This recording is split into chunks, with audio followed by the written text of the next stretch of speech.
Scott is out of the bag. The Tigers agent says the man formerly carrying the bag is crying foul. Find out what the latest is on this year's biggest sporting divorce.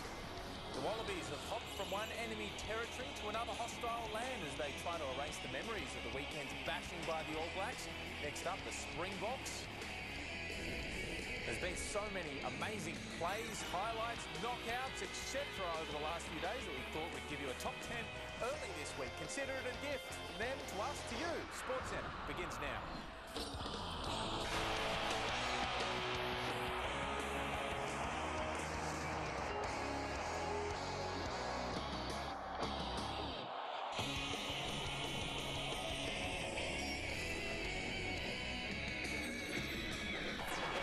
Good evening, everyone. Welcome along to SportsCenter.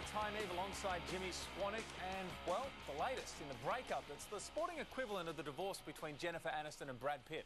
Yes, Ty, breakups are hard, and apparently especially so for Tiger Woods and his ex-long-term caddy, that is, Steve Williams, who continued their bickering today. Of course, Woods fired Williams last month after 12 years together, but hell hath no fury, like a caddy scorned. Williams, claiming he was fired over the phone and not face-to-face, took up with a new, younger player, Australian Adam Scott, and exacted some revenge when Scott won at Bridgestone. But Tiger's agent disputes Williams' account of how he was fired. He says July 3rd was a Sunday. Tiger flew from Florida to Philly to visit AT&T National and also for the express purpose of personally and officially telling Steve that they would no longer be working together.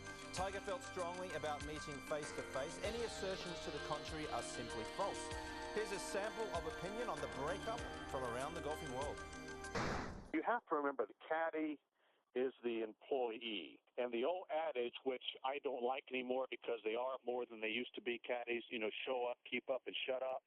Guys who do that and live by that rule keep their jobs. It's very simple. And Stevie Williams is not doing one of the three right now. Adam wins the golf tournament, and the main thing is that all they want to do is talk about Steve Williams and his former employer. That's kind of a disturbing way to talk about a caddy-player relationship. Who hit the golf shots? He sat there in New Zealand for almost 2 years, and Tiger didn't talk to him, didn't send him money, didn't put him on any kind of retainer. And when he goes to get a couple temporary gigs with Adam Scott at the U.S. Open and the British Open, Tiger freaks out. I don't think you'll see Stevie talking like this again, but I think he deserved to say what he had to say. All right, Bill, do you have a problem with the way Steve Williams used Adam Scott's victory as a platform to call out Tiger again and make himself the story of this tournament?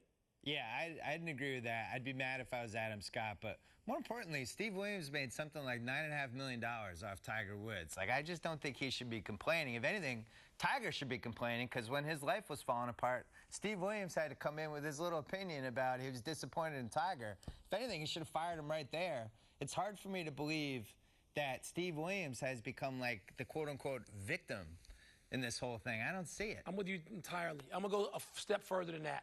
Ooh. Steve Williams is acting like a bum, like a classless bum. A guy made him a rich man to the point where he's got endorsements. When he looks around at other caddies, does he see them having his wealth, his endorsements? Where'd he get that from? By making 4-footers at Augusta? Are you kidding me? This guy has torn his rotator cuff, patting himself on the back.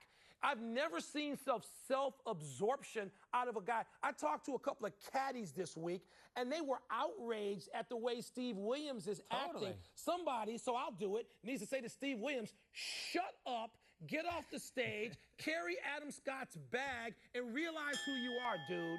And if you're the other caddies, you don't want to blow this whole 10% of the earnings thing, because that's a pretty good deal. You got to spread it around and give it to other caddies for sort of jumping in their way. Get out of here, Steve. We're done. Back to you.